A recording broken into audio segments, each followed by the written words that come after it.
Luke 22. Luke 22. Staying prepared and faithful to Christ amidst trials, part 2 here. You guys remember Hurricane Katrina. Most of you do, not my young ones. Definitely caught the city by surprise, unless definitely in their preparation, right?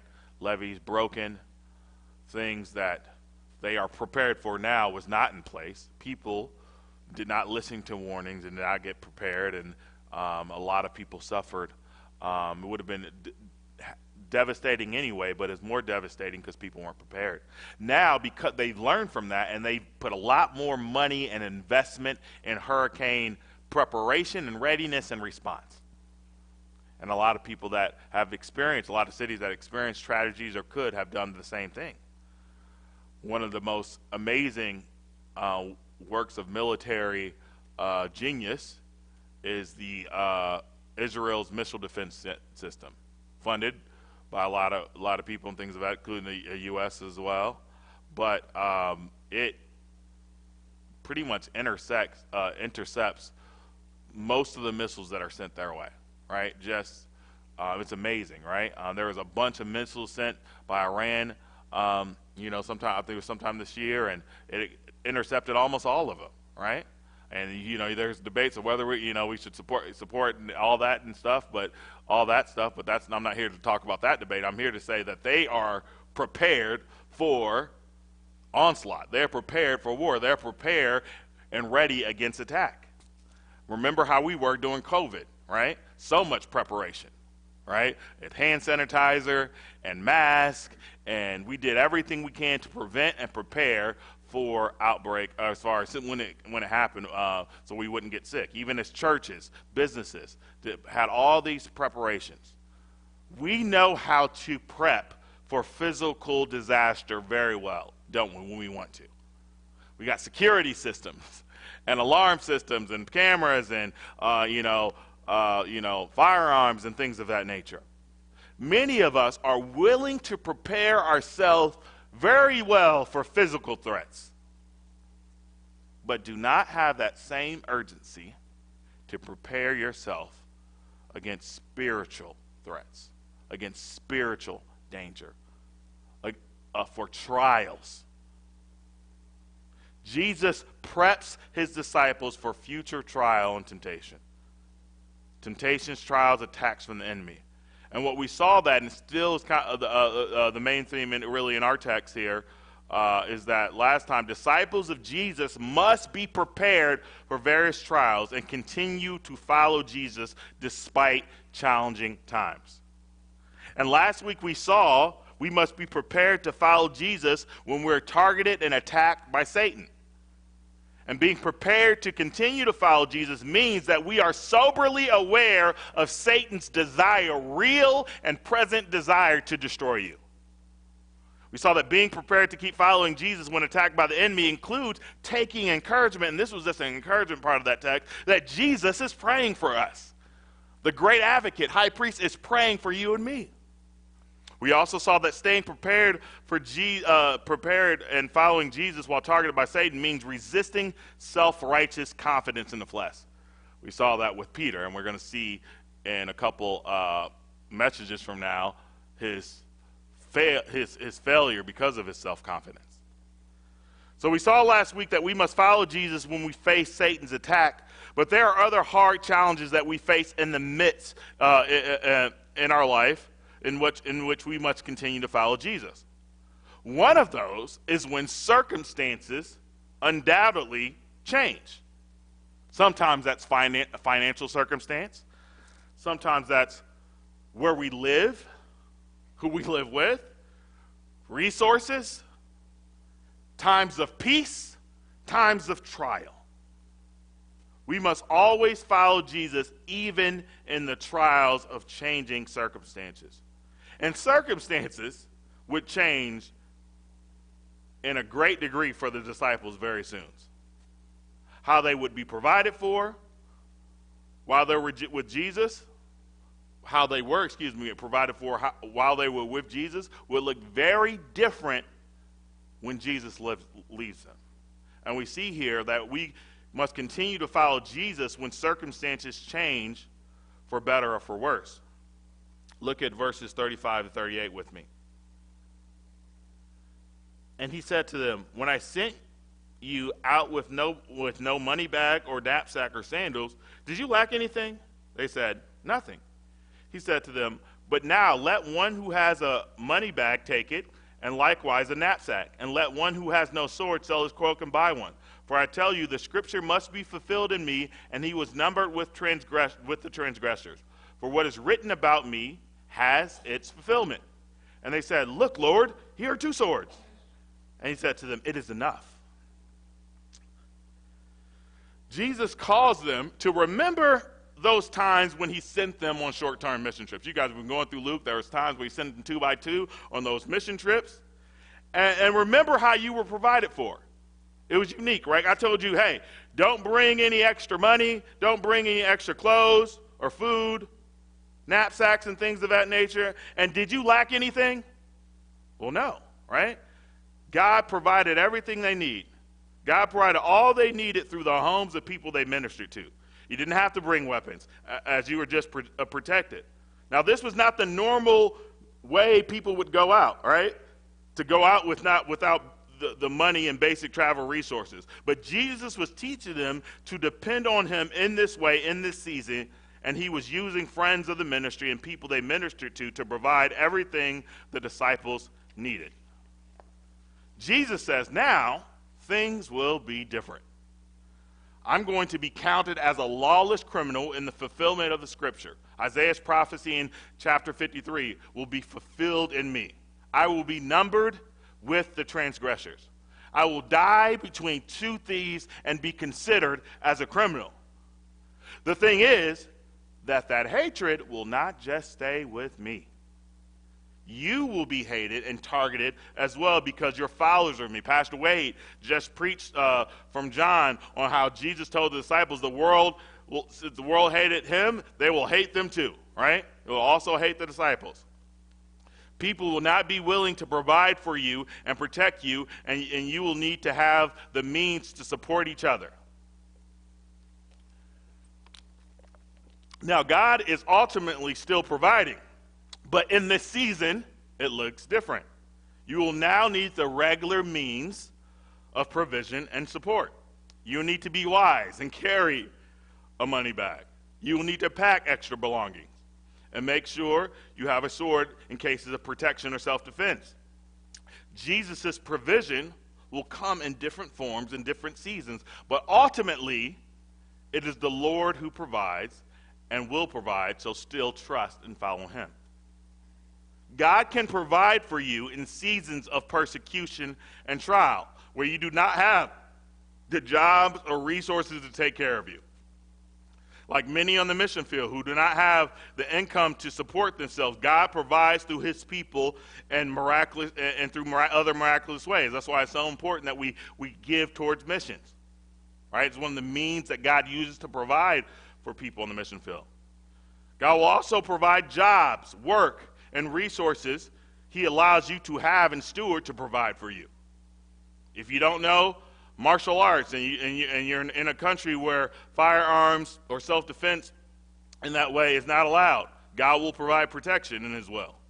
He can also provide that using self-defense courses you've taken and being in a country where you're allowed to protect your home with a firearm. Even if you have the latest security system and have legal fire alarms, guess what? It's still the Lord who protects you. You don't put trust in that stuff, right? But if you don't have any of that, guess what? It's still the Lord who provides protection. Whatever season and situation God brings you in, he will provide, and you need to trust and follow him. You know, there was a time in my wife and I's married life, whereas we did our budget, on paper, there was a deficit every month, right? We had more bills and expenses than we had money coming in. And guess what? There wasn't one month where God didn't provide, that we could actually use a surplus. So how did that happen? There are also times where the Lord had provided funds ahead of time through better paying jobs and promotions. We had recently had a season for a while where we were both working, right? And there was two incomes. And now we're in a season where, it's just my income and things are tighter than it used to be. But guess what? God provides. The fact is, God will supply your needs in different seasons of life, in different circumstances. And your job is to just trust him. In college, you're going to have different challenges and trials, right? Different pressures and busyness. And financial struggles will look different.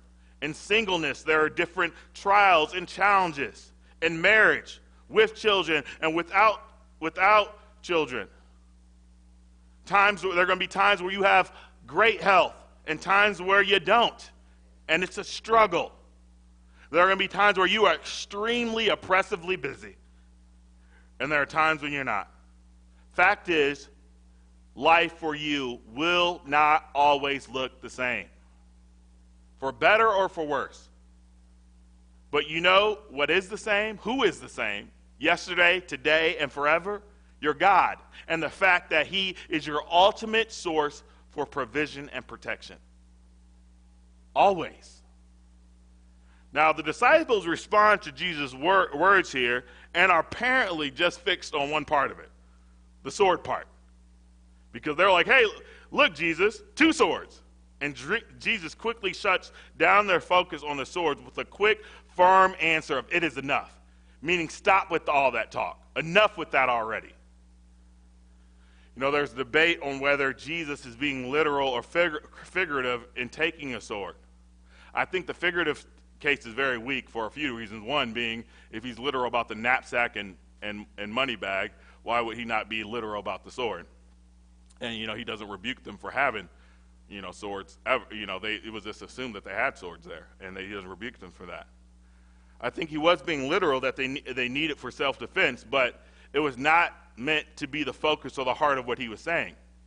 The disciples are like, look here, Jesus, we're ready. We got 2 swords, almost eager to get into a situation where the swords would be needed. It's like, oh yeah, we're ready to take on, right? Jesus, when he says it is enough, was rebuking the disciples' focus and eagerness to hone in on using the swords in a scenario. The sword was for protection if needed, not for aggression for the name of Christ. Jesus was not calling them to be ready for any government overthrow and attack any persecutors. They were still supposed to be peacemakers, gentle, humble, meek, loving, and praying for their enemies. Blessed are those who suffer for Christ's sake. The Sermon on the Mount, the gospel values that he taught them were not changing. And yes, though a sword may be necessary at times for protection, but they were not to be eager to ever want to use it. There is debate among scholars if taking a sword for any type of protection was in view here at all. But what is clear is that Jesus definitely was not wanting them to use the sword in response to persecution from the state or religious authorities or over in government. He condemns Peter's action of cutting off the guard's ear shortly and immediately heals that person. In fact, in many cases, Jesus wants us to endure suffering for his sake when it comes by the hands of those in power. Listen, that does not mean that Jesus does not want us to try to avoid it or resist persecution in peaceful ways or pray that it doesn't come. And even Paul sometimes would show his Roman citizenship to avoid it. So there's peaceful ways, right? Voting, nonviolent, peaceful protests, and things of that nature. But violence to bring about his kingdom or in response to persecution is never a Christ-honoring response. You just cannot support it biblically for New Testament Christians. I cringe when I hear Christians saying things like, if the government ever tried to take my guns, they have another thing coming. That may give you some amens in some political subcultures, but that is not Christ-like Christianity. Second Amendment is a great freedom, but it's not one, newsflash, promised by God, or worth violently rebelling over its infringement, right? If God doesn't want you to violently rebel when people are attacking you for Christ's sake, how much more so towards a American right, which is a good right, but not a God-given right? We too often show we are more American or part of a certain political party than we are kingdom citizens. At the same time, you could make the case that Jesus does seem to allow for self-defense at the hand of a robber or someone coming after your family or church member. Even in those scenarios, we have to have the attitude, we should not have an attitude, of I wish somebody would try to rob me or break into my property. I'll be ready to send them to the afterlife.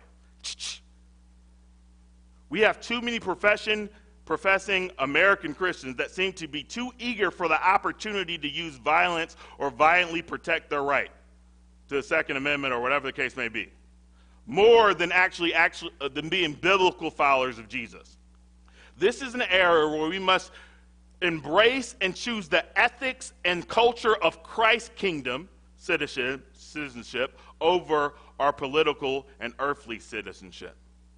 And the disciples missed the point, and we often as well.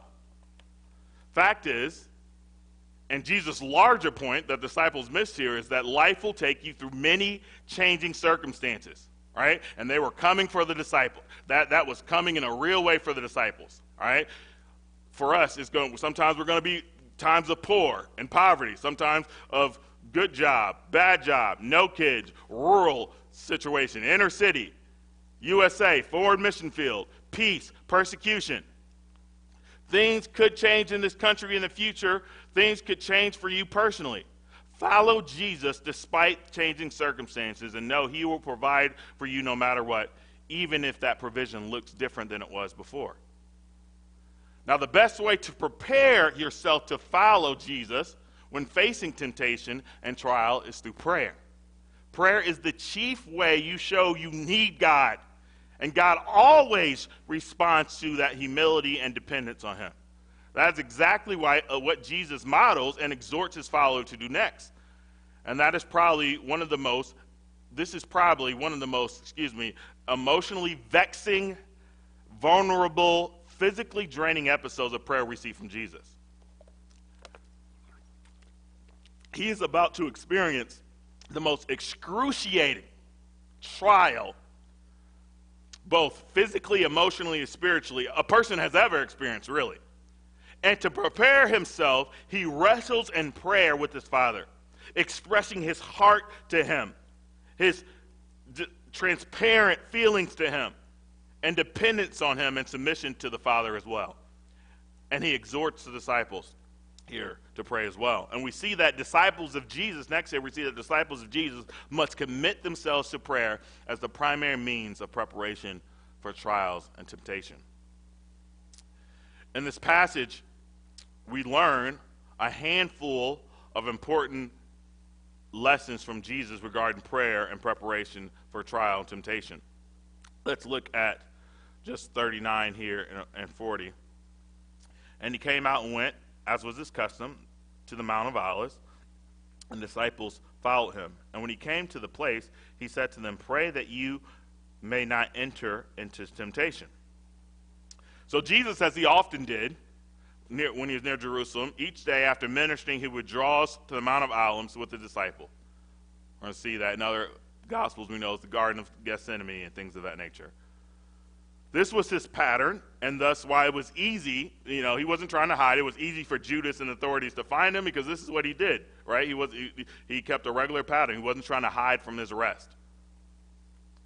Here is where we witness the vulnerable lament of Jesus, his heart, his agony, his dependence and submission, and we learn important lessons about prayer, especially in preparation for trials in the midst of trials. And one of the first prayer lessons we see from Jesus in the garden here is that we should pray for the avoidance and removal of trials/temptation, but ultimately be willing to submit to God's plan if temptation and trial will be necessary. I know that's long. We should pray for the avoidance of trial/temptation, but ultimately be willing to submit to God's plan if temptation and trial will be necessary.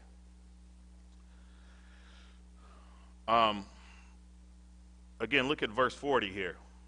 And when he came to the place, he said to them, "Pray that you may not enter into temptation." And then verse 42, saying, "Father, if you are willing, remove this cup from me. And then verse 46, and he said to them, why are you sleeping? Rise and pray that ye may not enter into temptation. So verse 40, we see this exhortation to the disciples to pray that you might not enter into temptation. Verse 42, he's saying, Father, if you are willing, remove this cup from me. And then again, it books in verse 46, bookends here, where Jesus made the petition again.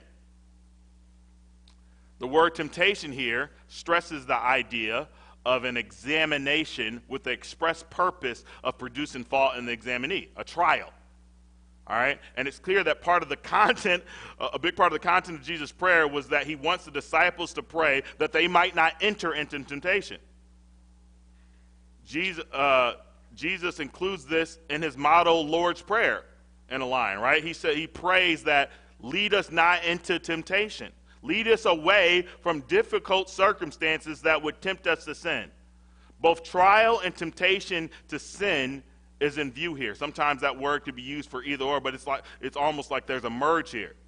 Jesus is fully aware of what the disciples are about to face, the darkness, the fear.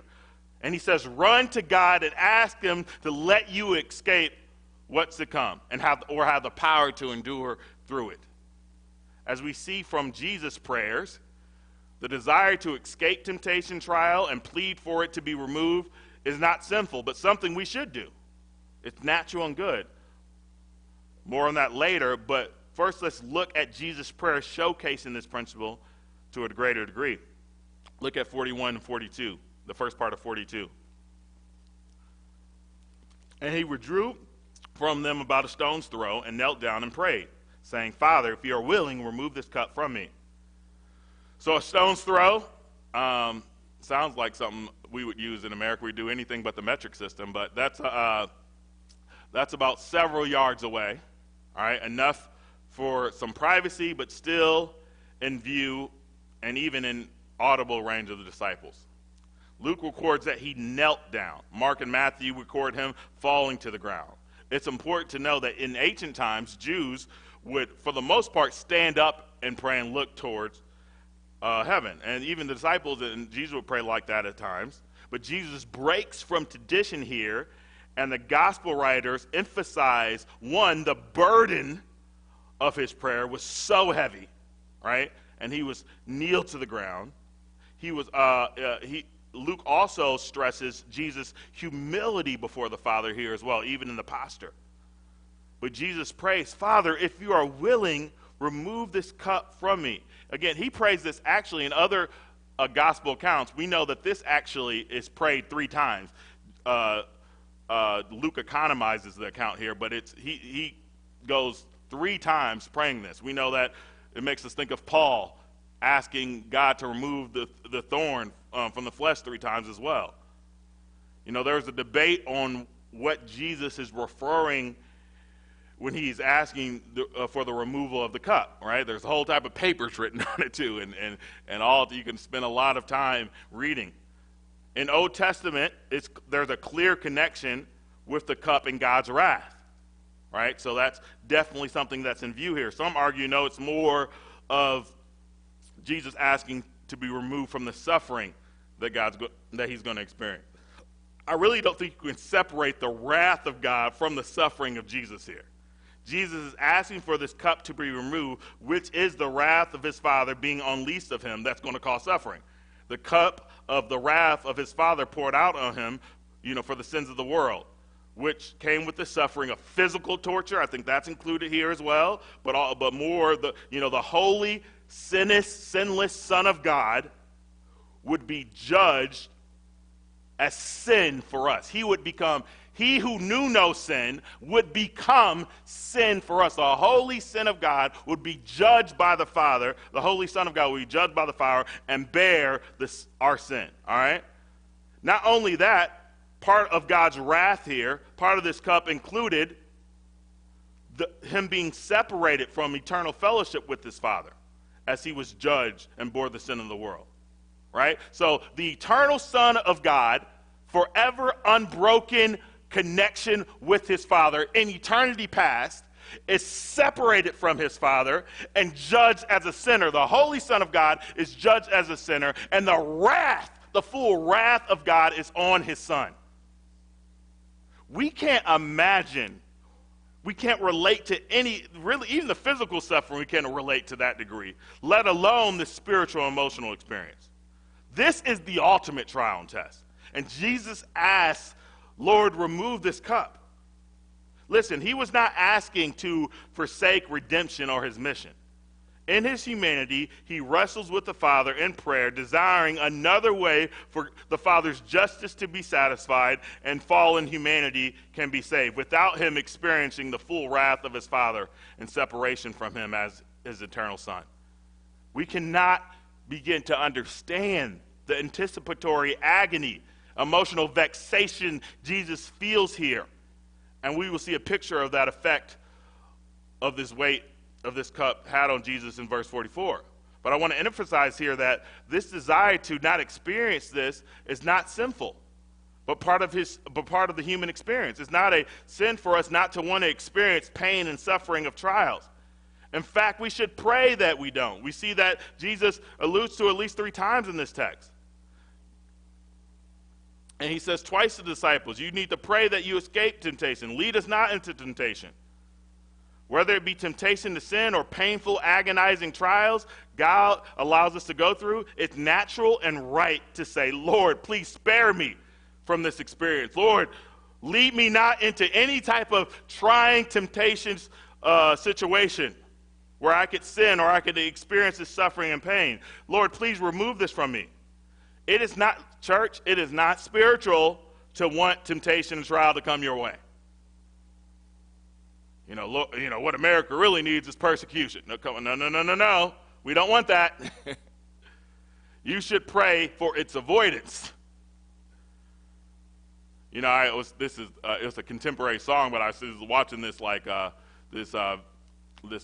video on Facebook. I think it started with TikTok, and it was somebody singing this song.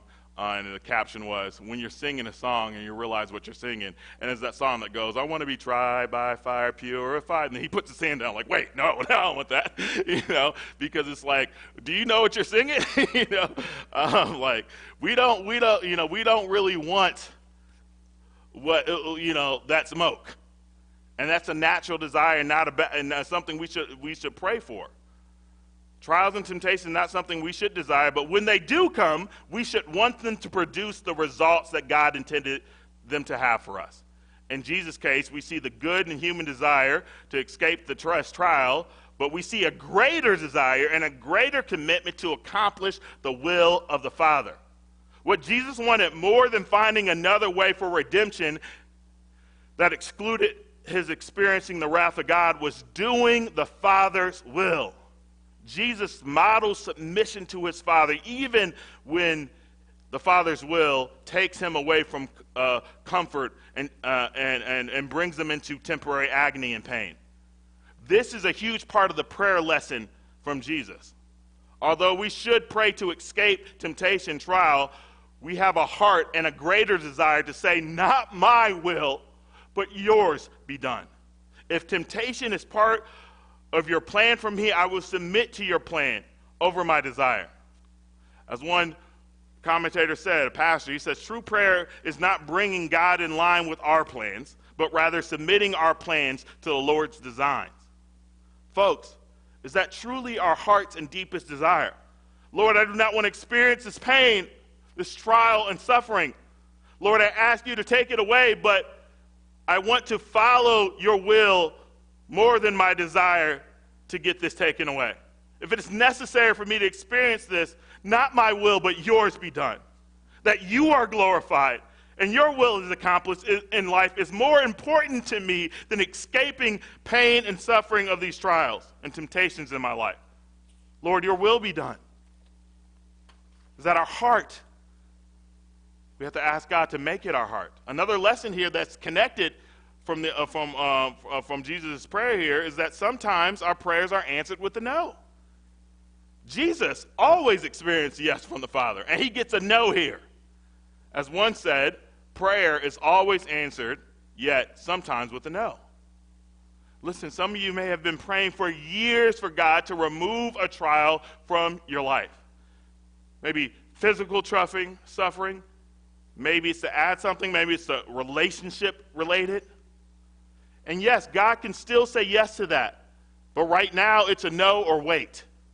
When you are suffering or really desire something and you get a no, that could be very tough to deal with. Lord, you know how much I could do for you if you remove this from me, or if you add this, Lord. Look at all the spiritual benefits. This would make things so much better. I just do not understand why you are allowing this to happen. You ever been there? Like, God, I don't understand in any way why you wouldn't solve this situation, right? It seems like it'd even be spiritually better. And we want things to happen in our timing. And we spiritualize why it should happen. It may be a good spiritualism, but God says no or wait. And a heart of submission and faith realizes is no matter what we think, no matter what we desire for our timing and the removal of this trial, when God says no or wait, his plan is always best. It's always better. As one commentator says, if God withholds something from us, the withholding is better than our receiving. We must trust that. God, do you believe that this morning? God knows what's best. For Jesus, the only way to complete redemption of mankind was him to go through this. The end of the story, though, would be Jesus would be resurrected, exalted, enthroned forever, praised forevermore, and we would be redeemed and part of his kingdom. You may not see it now, but God's plan in allowing you to go what you're going through is always better than the plan that you had for yourself to remove something ahead of schedule. He is good. He is loving. He's in control. And one day you will be able to look back on your life and what God has brought you through and say, glory, thank you for what you brought me through. I did not see it back then, but I see it now. Glory to your name. You brought me through. You taught me. You made me better. You made me stronger. If you would have said no to that, then this would have happened. You ever look back in your life and be like, thank God he said no to that request. Right? We don't have all the knowledge. And no matter what makes sense to us, God is good and all wise, and he knows better for you. Trust him. Sometimes we need to thank God for no's in the moment. Next, we see we must incorporate fervency in prayer. Fervency in prayer. Especially when it relates to spiritual warfare and protection and strengthening within trials. We'll get to 43 here in a second, but look at 44. And being in agony, he prayed more earnestly, and his sweat became like great drops of blood falling down to the ground. Knowing what he was about to face, his fervency increased as he prayed. In his agony, he didn't go away from the Father. He leaned into prayer more intensely. He depended on his Father more vigorously. The word like great drops of blood falling down to the ground could be used by Luke as a simile, not literal, meaning Jesus' emotional struggle and turmoil was so intense that it was like sweating to the degree, it was sweating so profusely, like dripping blood from his body to the ground. That's how thick and how profuse his perspiration was, right? It could be that is what he's doing. On the other hand, there are ancient and modern accounts of people actually sweating blood. It's a condition known as hematidrosis.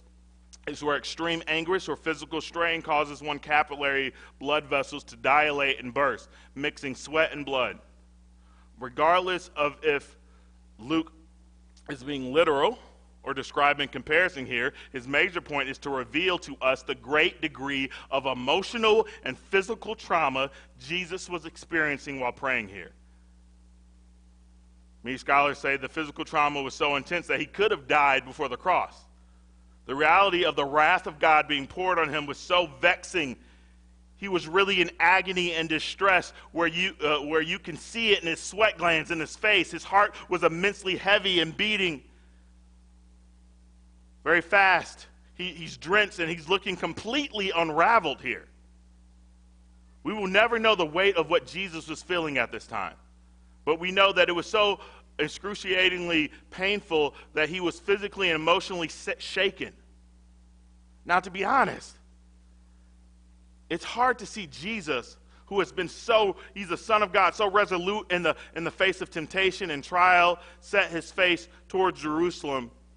He set his face towards Jerusalem very in a committed way. It's hard to see him so physically and emotionally broken here. And it's a point of controversy among scholars and people. How can Jesus, the Son of God, be in this state? Is this sin or imperfection? If we're honest, if we're really understanding what Jesus is experiencing here, we struggle to see Jesus like this. The humanity of Jesus has no veil here, right? It's just on vulnerable display. And the gospel writers do not hide it. We know that Jesus is the sinless Son of God, but in his humanity, he experienced real emotion and pain and trauma. There were never, though we will never face what Jesus went through here, it shows that not every human reaction to trials and trauma is sinful or due to lack of faith. It's human experience, your body's physiological responses to certain types of trauma and suffering, regardless of how spiritual you may be. Listen, this should give us greater appreciation of what Jesus went through for our sakes. He endured the cross, despised and shame, despite the full weight of the wrath of God on his shoulders. We cannot even resonate, again, with the physical torture, let alone the abandonment from the Father, leaving the Son of God to take our filth, right? The filth of let's think about the filth of your own sin. Now, this is the filth of the sin of the whole world, the most egregious sin placed on the Holy Son of God, and the Father has to reject him. If we truly understood the agony and trauma Jesus was going to face, we would realize that Jesus' actions here was unavoidable human responses to this type of suffering. And we should thank God for what he's done and what he went through. The thing is, though, and the point that I was making through this is that Jesus in his trial leans into God more earnestly and fervently instead of running away, being bitter. He knows that he needs God's strength more than ever. If we knew about the spiritual battles and trials awaiting us, we would have more seasons of fervent prayer, desperately and earnestly asking God for his protections and his endurance and his strength and his comfort. Now, not every prayer session will look like this, right? But there are times and seasons where we need to have this fervency in our prayer as we prep ourselves for temptation and trials and spiritual battles. Facing trial and temptation in God's plan must never convince us, though, that he has left us. No, sometimes the greatest comfort is in the midst of trial. He is always with you. And another lesson that we learned from Jesus, prayer in the garden, and I have 2 more points. I want to end it right here with this point, is that God's comfort and grace is more abundant through prayer. In the midst of Jesus' prayer and emotional vexation, God sends angels to strengthen him. Look at verse 43, And he appeared to him, and an angel from heaven strengthening him. And there appeared to him, an angel from heaven strengthening him. And again, Jesus is broken, and he has a lot of emotional trauma and physical trauma, and God sends his angel to minister to him, to strengthen him. Luke is unique in adding this here, and Luke's relationship with adding angels in the life and ministry of Jesus is unique as well. We see it at his birth, remember, after temptation in the wilderness, angels come to minister to him, and now in this intense prayer in the garden. God may not remove your trial. He may say no or wait, but he will always be with you to comfort you and strengthen you in the midst of your trial and temptation. God's resources of grace to minister you in times of great distress are abundant. There are no limits in how he can comfort you and strengthen you. Sometimes it's a friend, a message. Sometimes it's general revelation, like through nature. The Lord just shows you something through nature that encourages you. Sometimes it can even be angels ministering to you unaware. Hebrews 1:14 tells us that angels are sent to serve those who inherit salvation. God's angels are not just messengers, but ministers of comfort and strength and protection. The key here, though, is prayer. Prayer unlocks more of the fountain of God's grace to strengthen and comfort you in times of great distress and trial. God's grace is always there in some way, right? Us breathing is a testament of God's grace. But when you go before the throne of grace, the waterfall of his grace responds in a greater degree to that humility and dependency, and it unleashes even more in a way that it wouldn't have if we didn't pray. Some of you have gone through or will go through some extremely difficult times that will be vexing to your soul. Maybe very few or no one will understand the pain that you're in. Luke record of the life of Jesus in the Hebrews testimony, in the book of Hebrews, we know that Jesus was tempted and tried like we are, yet without sin, to a much greater degree.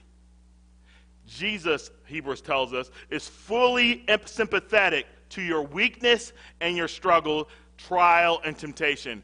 And even if no one understands what you're going through, Jesus feels and understands what you're going through in every inch and nuance. And that is why that those verses continue on to say that you can go before the throne of God, the throne of grace, boldly and find grace and mercy every time in time of need, because Jesus cares and understands and will act on your behalf. Go to your empathetic high priest. He understands and will unleash his power on you. None of us will face what Jesus faced here, but that does not mean that we will not face extremely difficult or physical or emotionally trying times. Times where some of you have had this, where your stomach is churning, right? Because of what you're going through. You can't even think, you can't focus, you can't concentrate. It's always on your mind. It has such a psychological effect on you that it actually affects your health. Prayer, fervency, and consistent prayer is one of the main means of grace to sustain and strengthen and comfort you through that. If Jesus was emotionally torn over his trial, you will face experiences, not in the same way, but like that in some way, where you need that same grace from the Father poured on Jesus to be poured on you. And if you are in Christ, he loves you like he loves his Son and will strengthen you and comfort you as well. Prayer before temptation, during temptation, after. That's what we need. The disciples have not learned this lesson of how much they need prayer, right? Especially when we're suffering for Christ's sake. Prayer is essential. And a testament to how much they have not learned this lesson is that when Jesus told them, hey, pray that you might enter not in temptation, they out here sleep, right? And we're going to see next that don't get weary in prayer, but rise up and continue to pray. Prayer requires self-denial and effort. We're going to end that point later and then go into when Jesus was betrayed next time. But my message to you for now is to rise up and pray. Continue to pray, right? Knowing to trust the Lord in changing circumstances, to continue to follow him, but continue to pray and express your dependence on him to work in you in times of trial and temptation. Pray that you don't even enter into it. By God's grace, let us be a praying people, a dependent people, and may we be prepared for the trials to come.